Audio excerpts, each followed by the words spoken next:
Buenas tardes, bienvenidos a una sesión más del Seminario de Migración, Desigualdad y Políticas Públicas. El día de hoy tenemos una conversación diferente. Tenemos una conversación con Yaisa Santos, bienvenida, Hola, y Tania Huntington. Ellas son autoras, ilustradora y autora de Vidas sin Fronteras, un libro muy interesante para niños que tenemos que leerlos todos, aunque no seamos menores de edad. Que habla justo de 51 retratos de vidas que cruzaron fronteras, vamos a decir. ¿Qué es Vidas sin Fronteras? Bueno, Vidas sin Fronteras son 50 historias. Luego hablamos de la historia número 51, si quieres. Son 50 historias de gente que hizo historia en un país que no era el suyo, que nació en un país que emigró y que en ese país donde emigró logró grandes cosas. Escritores, cantantes, artistas, deportistas, científicos, empresarios. Y en eso consiste, historias de éxito. Así es. Iniciamos porque siempre cuando uno toma ese tipo de aproximación hay que tomar ciertas decisiones fehacientes desde el principio. Decidimos no incursionar demasiado en el pasado, así es, no recurrir a Marco Polo, digamos, sino que como fines del 19, ¿verdad? Sería nuestro punto de partida. Y también queríamos incluir un panorama, un abanico amplio de profesiones y de países, tanto de origen como de recepción o de llegada. Ustedes tienen el mismo número de hombres y de mujeres, lo cual lo hace muy interesante y, como dicen, mucha variación en las profesiones. Y el libro empieza diciendo que, es un mundo de nómadas, ¿no? Y es muy claro, desde el inicio, en la portada dice historias para derribar los muros, ¿no? Platíqueme un poco más de este objetivo, diría yo, político. Es un statement decir, necesitamos pensar en cómo derribar estos muros, que en realidad estas fronteras, pues todas estas historias son personas que por muchas razones diferentes pudieron cruzar y derribar estos muros, diría yo. Algunos con mayores dificultades que otros, pero ustedes presentan estas historias y a mí se me hace muy, muy interesante cuando terminan y dicen, bueno, justamente esperan que este libro sea un ejemplo y esperanza para construir un mundo que sea más tolerante, ¿no? ¿Por qué? Bueno, está clarísimo que nuestra intención era mostrar el lado luminoso de la migración, partiendo de la idea de que el ser humano es una especie migrante. El ser humano nació en algún rincón de África, se puso sobre dos pies nuestra especie en África y de ahí fue poblando el planeta. Y aunque también inventamos las fronteras relativamente pronto en la historia de la humanidad, esas fronteras nunca dejaron de cruzarse. Y el cruce de esas fronteras no fue malo para la sociedad, ni para el que se iba ni para el que recibía, sino al contrario, siempre enriqueció. Y ese es nuestro punto de partida, que la gente no tenga miedo ni a irse, a cruzar, a buscar una vida mejor, a prosperar, a ver qué le depara la vida en otro país, ni al que recibe.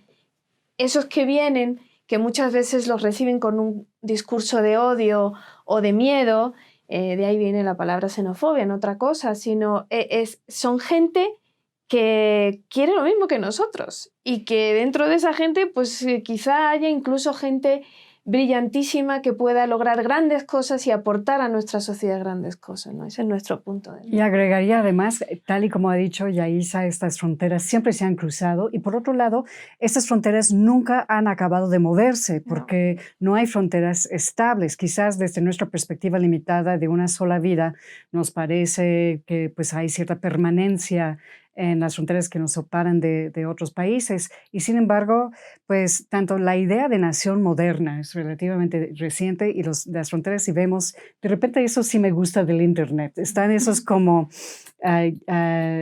programas o GIFs que te enseñan cómo han cambiado las fronteras de los países a lo largo de la historia y pues ves que pues nada es igual de lo que era antes. Así que pues no solo no las hemos respetado, sino esas fronteras siempre han sido una abstracción. Las fronteras que ustedes presentan no son solamente de países o de naciones, hay fronteras por preferencia sexual, hay fronteras que se crean por grupos étnicos, por incluso,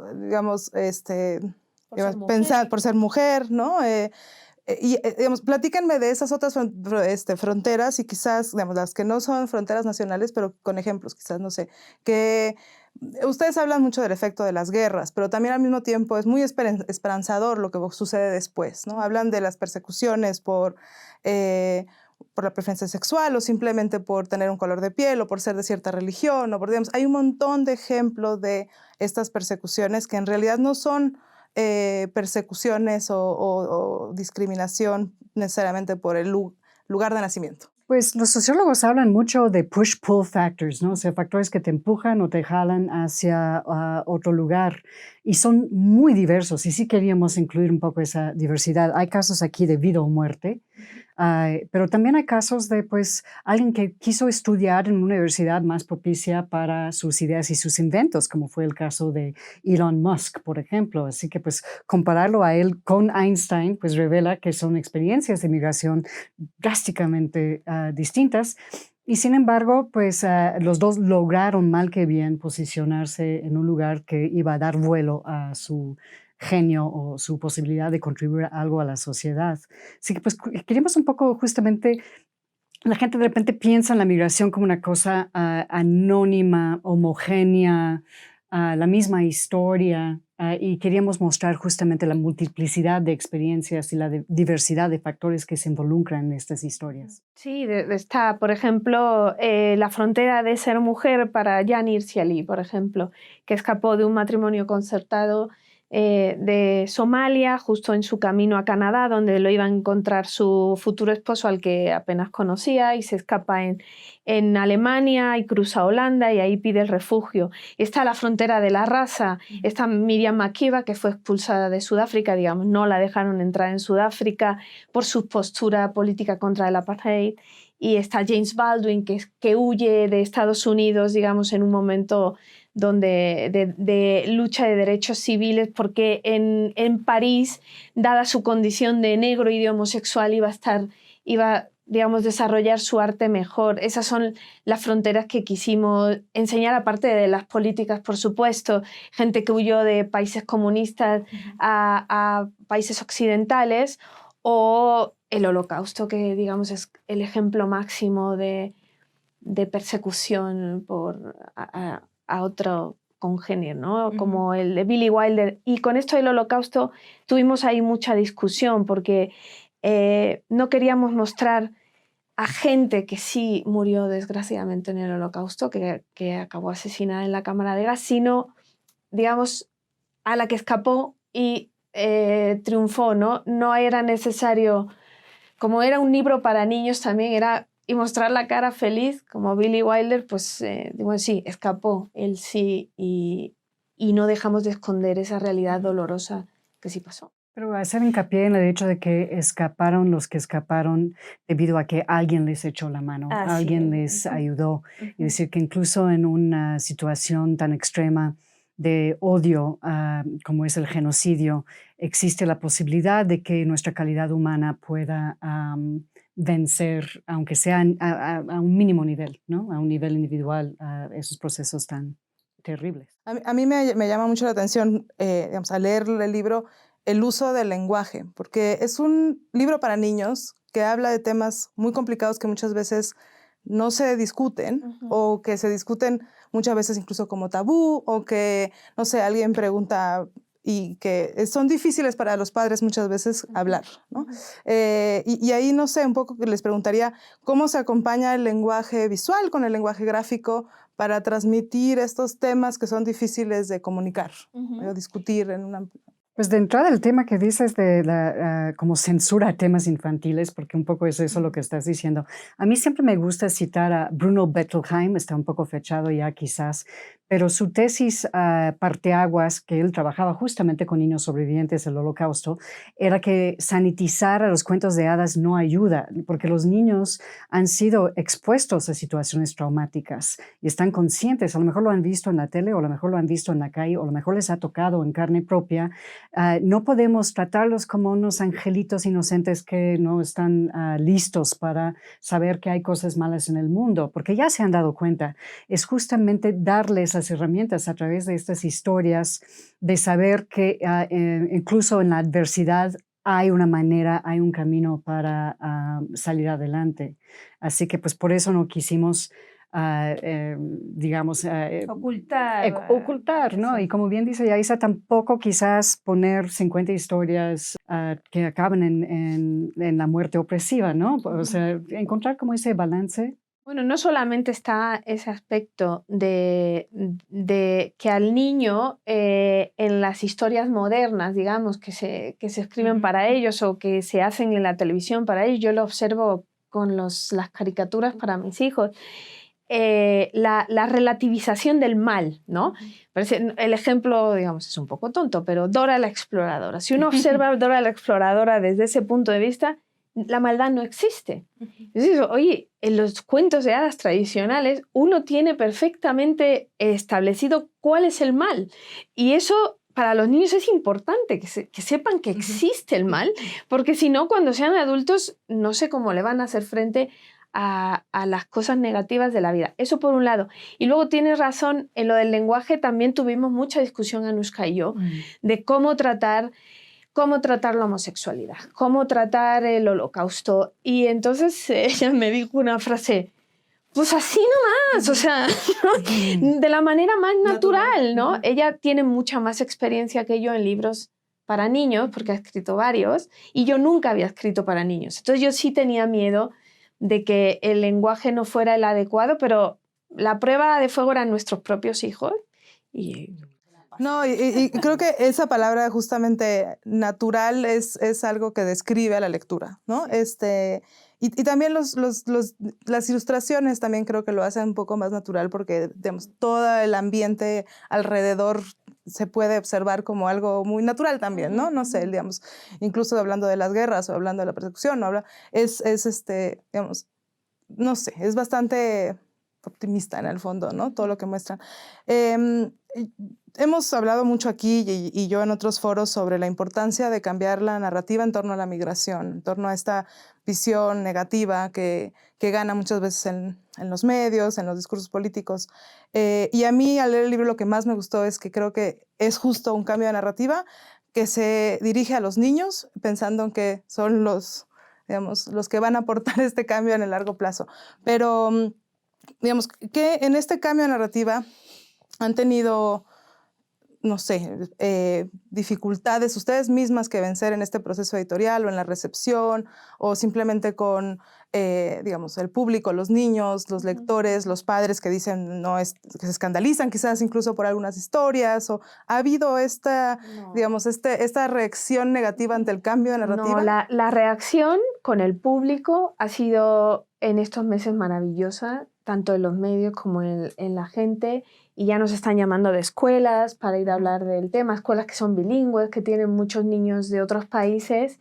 No, al contrario, yo siento que eso que dice el discurso y el relato sobre la migración, hay que tener en cuenta que el periodismo per se habla mayoritariamente de cosas conflictivas. Lo que no tiene conflicto no es noticia. Eso es algo que yo reflexiono en mi propia profesión. Yo soy periodista de formación. Lo que no tiene conflicto no es noticia, de tal manera que las buenas noticias no verás un titular de se ha reducido la pobreza hoy más que ayer. No, eso no lo cuenta, eso lo cuenta muy bien Steven Pinker y Noah Norberg en distintos libros, reflexionan sobre esto, la exposición a noticias que hablan de datos negativos. Entonces, claro, es una manera de romper con eso que domina, porque además hoy en día no es solamente los medios, es que los medios se han multiplicado por las redes sociales y porque cada quien tiene una cámara y una vocecita, ¿no? Entonces eso se va multiplicando. La recepción con el público ha sido maravillosa. Sí, quizá supongo que los temas sociales en un nivel de alta empresa pues venden menos, ¿no? Yo supongo que esa es la única reticencia que podríamos llegar a tener, pero se sumaron entusiasmados en la editorial a este proyecto y la verdad no nos... Absolutamente. Y además, bueno, la migración, quiero llegar un poco a la historia 51. La historia 51, invitamos al lector, a la lectora a poner la historia de su propia familia, a alguien que conoce que haya sido migrante, porque literalmente, como ha dicho Yaisa desde el principio, todos somos migrantes en algún nivel, aunque sea de pueblo a gran ciudad. Esa también es una frontera enorme, ¿no? Que hay que cruzar para muchas personas.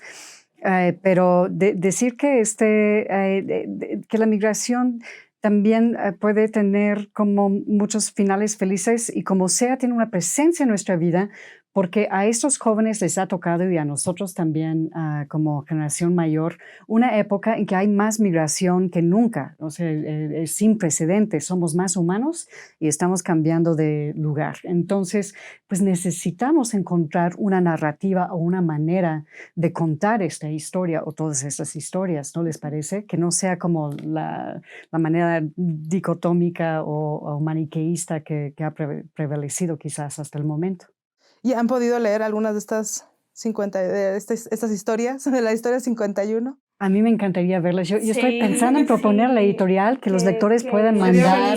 Sí, hicimos un taller en Guadalajara, en la FIL, con niños, y ahí observamos patentemente que partíamos de la idea correcta. Todos relacionan la migración con el tío que se va a Estados Unidos y así, y todos contaban historias así. Que además, digamos, los casos que ustedes mencionan de mexicanos exitosos que están en Estados Unidos son muy interesantes. No sé si me quieran hablar de cómo llegaron a esas historias o qué es lo que les llama la atención de esas historias justo de mexicanos, ¿no?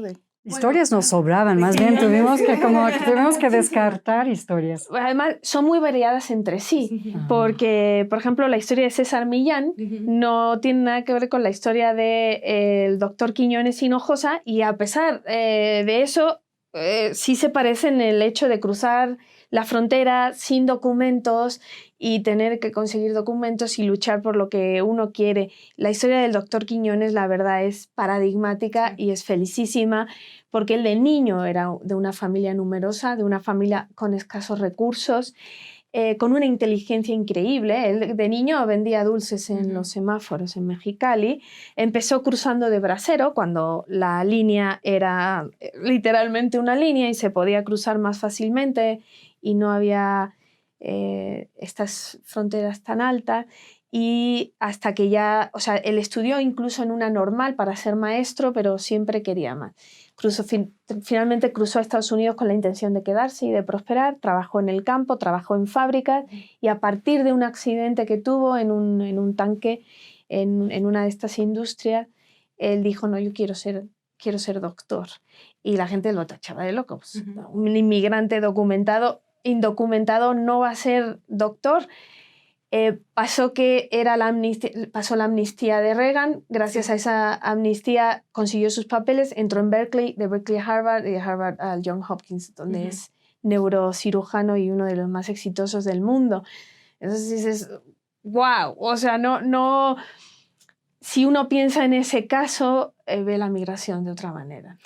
Y cuando yo hice la ilustración, partí del hecho de que en la investigación que hicieron las coautoras, Yaisa y Anushka, él leía mucho de niño cómics, y le encantaba Calimán, y como que soñaba con la posibilidad de ser un superhéroe, ¿no? Y yo pensé, pues su historia se asemeja un poco justamente a todas esas historias de Marvel, de cómo el héroe se hizo héroe, ¿no? O sea, a través de un accidente con incluso líquidos tóxicos involucrados y sobrevive de manera milagrosa. Entonces encontré yo una imagen de Calimán en que adopta una pose parecida al pose que tiene él en esta foto. Entonces me imaginé a Calimán un poco como su héroe guardián, ¿no? Que lo ha acompañado en la vida. Y eso es interesante porque las semblanzas no son así como biografías completas de tal a tal. Hacen un enfoque en dos áreas específicos. La infancia, para que los niños puedan empatizar, identificarse con ellos y con sus diferentes experiencias de migración. Y ahí creo que, digamos, volviendo a lo que les decía de la conjunción del lenguaje visual y el lenguaje escrito, es muy clara cómo la historia misma se vincula con esta ilustración, que van de la mano y que, digamos, es un ejemplo muy, muy, muy lindo. Yo tengo una duda, ¿cuál es por separado, la historia que más les llamó la atención a ustedes? Siempre contesto una historia distinta porque nos involucramos mucho con esta gente. Sí, son como nuestros hijitos. Después de tanta investigación, etcétera. Y además tenemos una gran complicidad las tres entre nosotras. Somos amigas. Así que eso yo creo que contribuye a lo que has notado de los vasos comunicantes, de que se siente así como una obra no hecha a muchas manos, sino con... Que Anushka Angulo no nos puede acompañar porque vive en Londres. Migró Sí, otra vez. Así es. Bueno, yo voy a elegir a Chavela Vargas, que como sabrán es cantante, que a mí me gusta porque hay gente que no sabe que ella fue migrante, ¿no? Que no sabe que fue de Costa Rica. Y el hecho de que pues es centroamericana me hace como mucho eco ahora que tenemos olas de migración viniendo justamente de Centroamérica a través de México.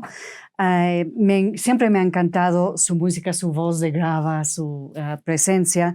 El hecho de que tuvo un renacimiento de fama ya como gente de la tercera edad también me parece fascinante. Obviamente su sexualidad muy abierta y sin miedo. Y como esa figura tan valiente que fue ella, hay una cita que rescatan las autoras que no la pudieron citar tal cual, un poco porque puede que sea apócrifa y un poco porque contiene una palabrota. ¿Tenemos permiso de usar palabrotas aquí?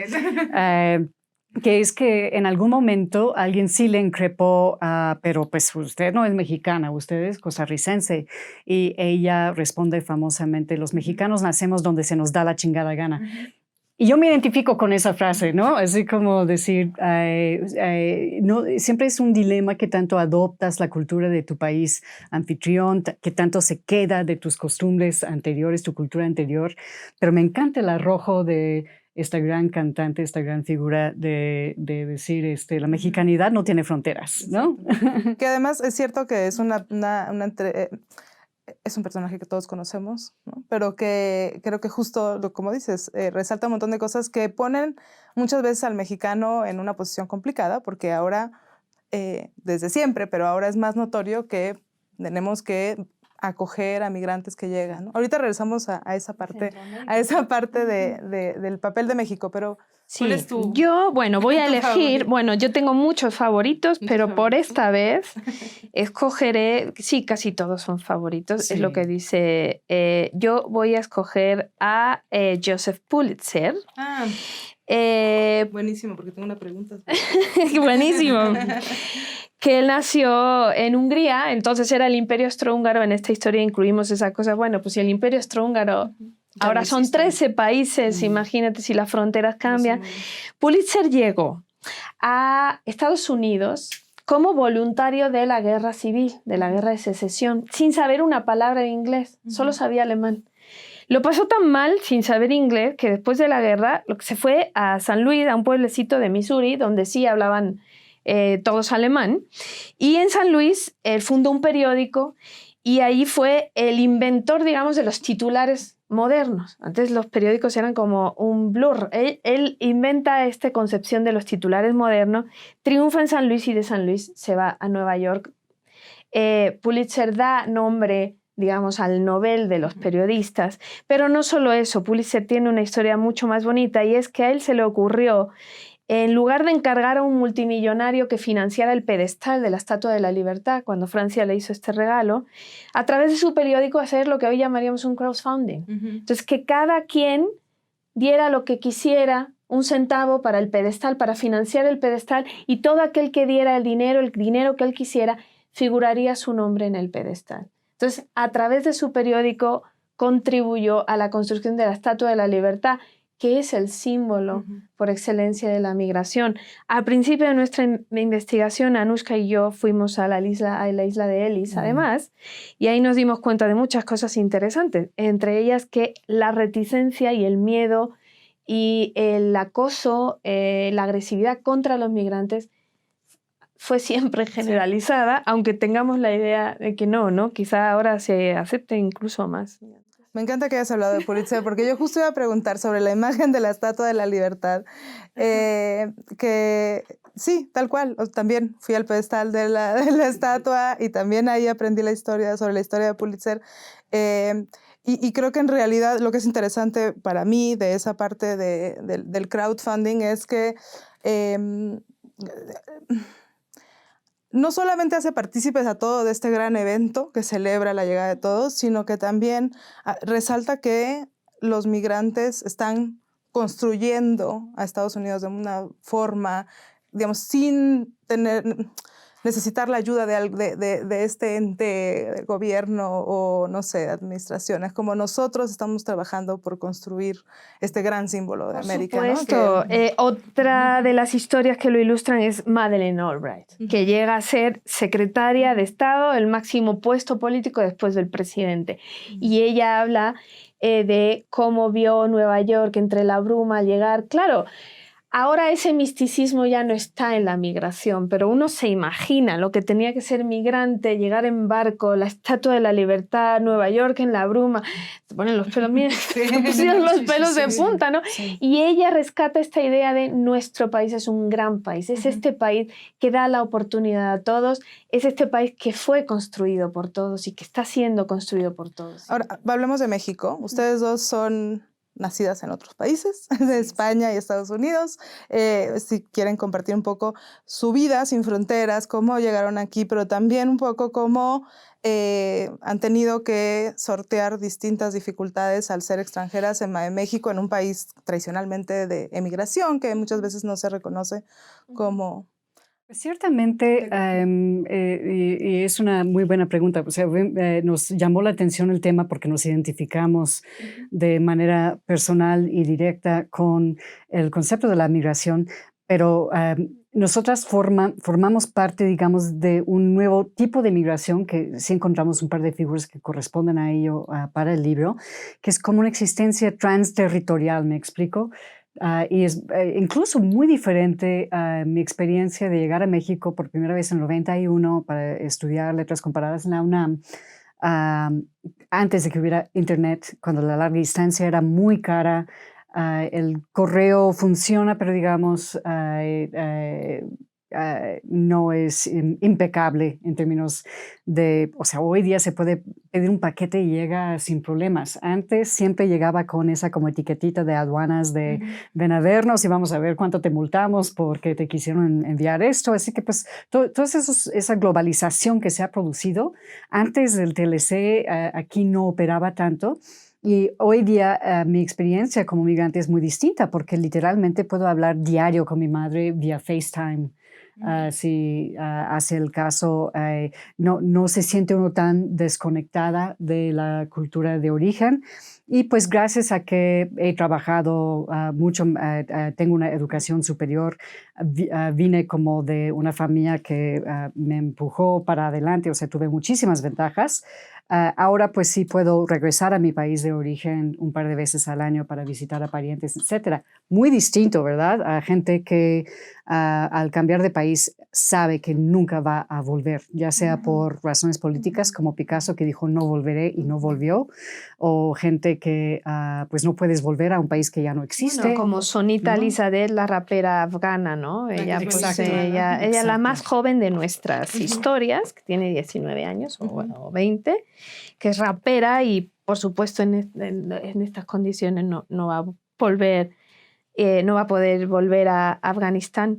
La historia de Tania y la mía y la de Anushka también son historias privilegiadas, pues porque nos fuimos porque quisimos y no por razones de necesidad. Yo, por ejemplo, vine por amor.